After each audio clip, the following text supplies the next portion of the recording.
Hello everyone, welcome to a new video. আশা করি তোমরা সবাই খুব ভালো আছো। আর আমি চলে এসেছি একটা নতুন ভিডিও নিয়ে। আজকে একটা নতুন রেসিপি শেয়ার করব তোমাদের সাথে, সেটা হলো সর্ষে পাবদা। তো চলো ভিডিওটাকে স্টার্ট করা যাক।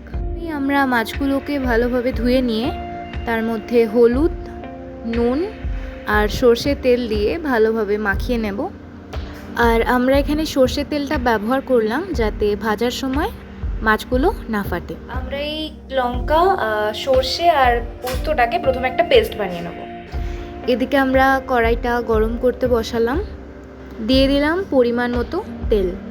এবার তেলটা গরম হয়ে গেলে আমরা এক এক করে মাছগুলো দিয়ে অল্প করে ভেজে নেব মাছগুলো। আর মাছটা ভাজার সময় আমাদের খেয়াল রাখতে হবে যাতে তেলটা খুব ভালোভাবে গরম হওয়ার পরেই আমরা মাছগুলো দিই। তেলটা গরম না হলেই যদি আমরা মাছগুলো দিয়ে দিই তাহলে মাছগুলো ভেঙে যাওয়ার চান্স থাকে। মাছগুলো দেখো ভাজা হয়ে গেছে অল্প করে। তো এবার আমরা মাছগুলো তুলে নেব। এবার আমরা ওই মাছ ভাজার তেলের মধ্যেই দিয়ে দিলাম কালো জিরে আর টমেটোগুলো যাতে নরম হয়ে যায় তার জন্য আমরা সামান্য পরিমাণে নুন দিয়ে দিলাম। আমরা পরে আবার স্বাদ মতো নুন অ্যাড করব।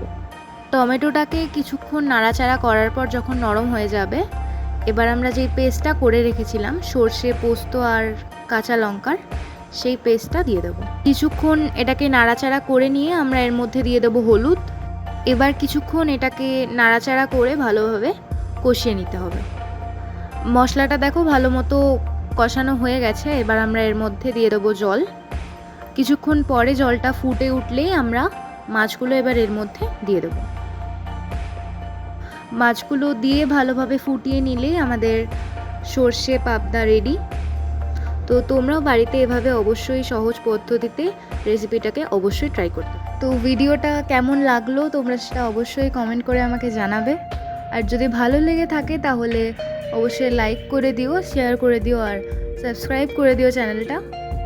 আর ভিডিওটা এত অবধি দেখার জন্য অনেক অনেক ধন্যবাদ।